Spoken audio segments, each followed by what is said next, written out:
I had the perfect life. You know, wonderful husband, a great marriage. We just built a new house. I was teaching part-time, my dream job.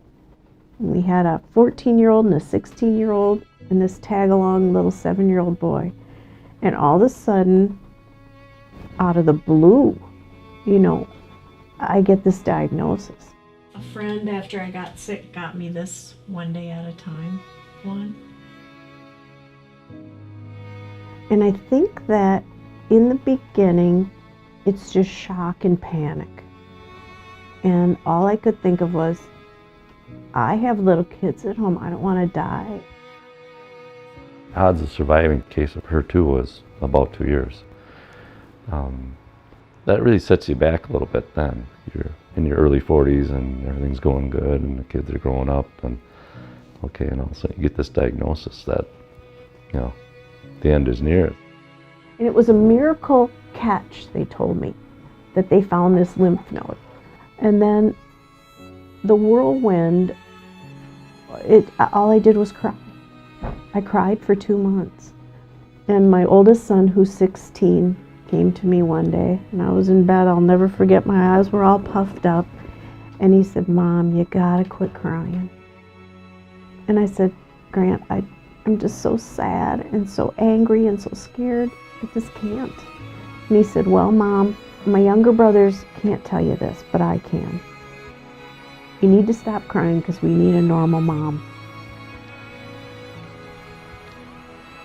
I think after that and the whole thing, it really kind of took on some of that fight that she learned from the boys, and she really started to, you know, take it on as a battle. Through the years, I had been treated, like I said, quite aggressively for my complicated situation. I had had numerous chemotherapies, I had had many surgeries, and I had had lots and lots of radiation.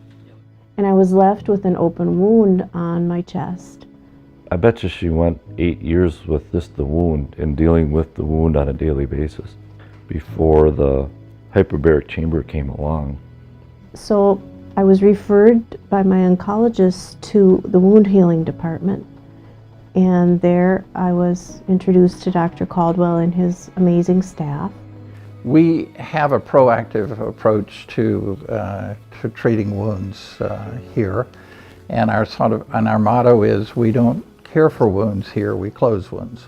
The hyperbaric chamber came and it was like, oh, finally we've got something that we can maybe will help us.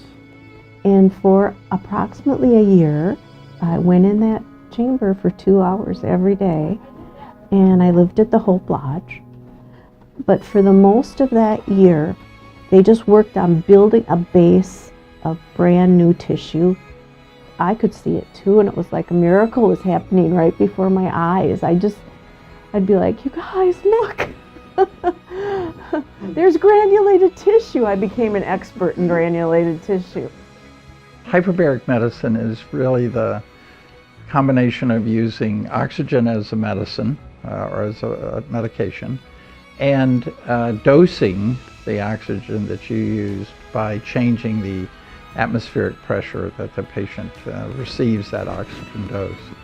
And actually causes new blood vessels to grow into the wound and actually helps your body fight infection. Thank you. What's your birthday? My current diagnosis is I have stage 4 recurrent HER2 breast cancer, which is metastasized to my skin. And I'm still here. I mean, I'm the miracle lady.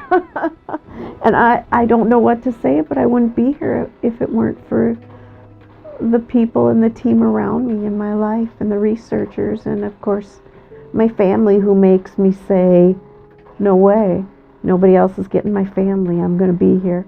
I'm going to raise my kids. I'm going to, have fun with my husband, and now I'm holding my grandchildren. This is our granddaughter, Olive, who is 3.5, and I have the pleasure of babysitting her about once a week. His name is Mason, and he's actually 10 months old now, and he's just started to walk. mortality is real, and you have to develop something in your head, a belief of what it's going to be like. Belief in heaven and having an idea of what that is. And we've talked about that a lot and developed that place for us. And she grew up on the lake, and that's her favorite spot. And she talks about being at the lake and having our old crappy pontoon and having a margarita. So it's pretty casual. That's our spot. I kind of would measure my ability to handle my diagnosis and how many days or hours has it been since I've cried. And at first it was like, I cry pretty much all the time. Then it was, okay, I haven't cried for an hour, you know, yay!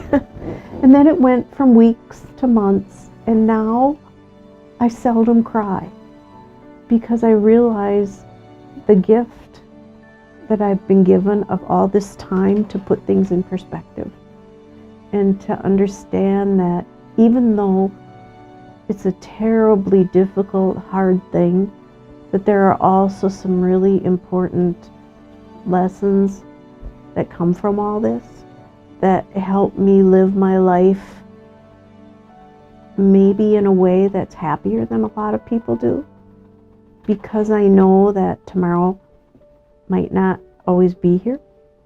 I know that I have to be happy today, and I make the most of what's happening in my life every day.